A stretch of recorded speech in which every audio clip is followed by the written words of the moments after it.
skal forklare jer om en model, som vi har haft her på uddannelsen om digitale teknologier i de erhvervsrettede uddannelser.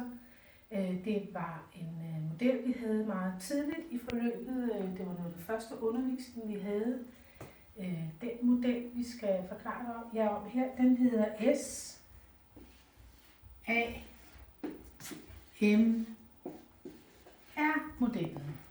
Og S'et står for substitution, og det vil sige, at for eksempel man har en kuglepen, som man så erstatter med computeren, hvor man sidder og skriver.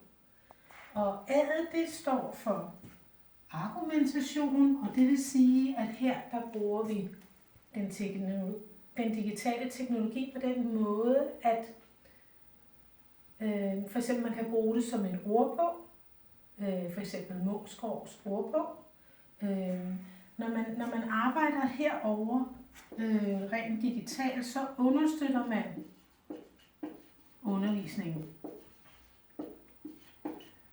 Hvorimod, når vi kommer over i M'et, som står for modifikation, så er det, at man på en eller anden måde stiliserer undervisningen. Og der kunne det for eksempel være, at vi brugte flipped classroom, hvorefter at man så beder eleverne om at designe noget i det videre forløb. Så man kunne måske have en introvideo, hvorefter eleverne skal arbejde videre ud fra den video.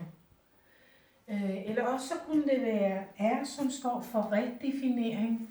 Og her der er det, så man på en eller anden måde inddrager praksis, f.eks. en skillsøvelse. Og når man er herover, når man arbejder over i M'et og i R'et, så transformerer man undervisningen.